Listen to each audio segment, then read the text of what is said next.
Alhamdulillahi Rabbil Alameen. As-salatu was-salamu ala khatimin nabiyyin wa ala alihi wa sahbihi ajma'in. Amma ba'd. Fa'auzu billahi minash shaitanir rajim. Bismillahir rahmanir rahim. Qala Allah ta'ala fi Surah Al-Baqara.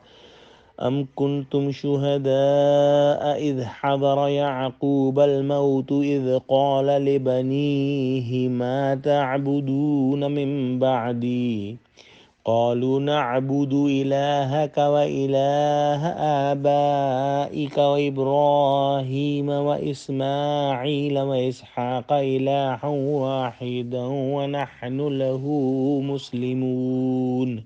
Translation. Or were you a witness when death came to Jacob, when he said to his sons, "Whom will you worship after me?" They said, "We will worship the same who is your Allah and the Allah of your forefathers Ibrahim, Ismail, and Ishaq.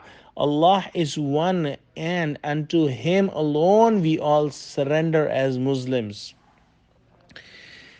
As mentioned in the tafsir of previous ayah, Jews told Prophet Muhammad sallallahu alaihi wasallam that when Jacob or Yaqub alayhi salam were dying, he advised his sons to stay on the Judaism.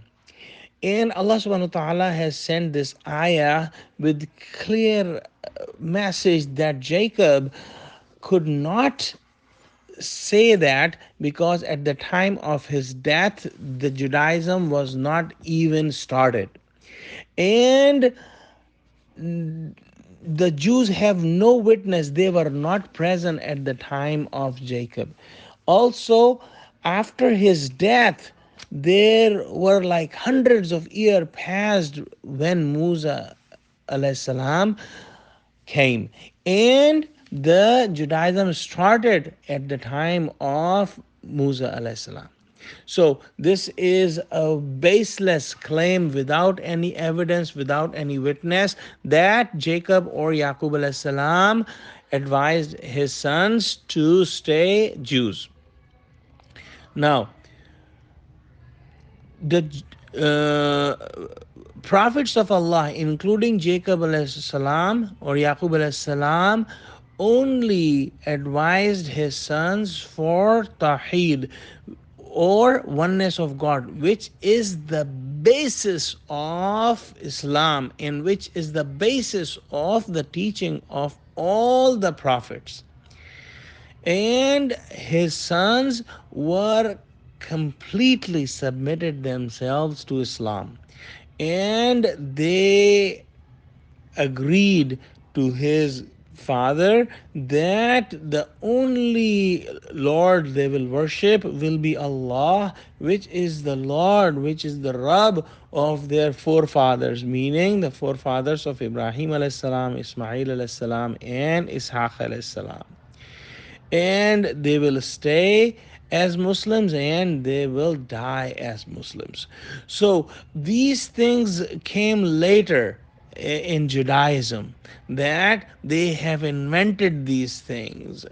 And when a nation follows their desires, then only they bring these baseless claims and they just stick and stay firm on these baseless claims which has no evidence and which has no witnesses. Allah subhanahu wa ta'ala's deen is Islam, which means complete surrendering to Allah subhanahu wa ta'ala. And that's what we must do, that we must submit ourselves to Allah subhanahu wa ta'ala with 100% sincerity and with absolute completeness. So let's pray that Allah make us true Muslim and keep us Muslim to our last death. Ameen. Wa akhiru da'wana alhamdulillahi rabbil alameen. Assalamu alaikum wa rahmatullahi wa barakatuhu.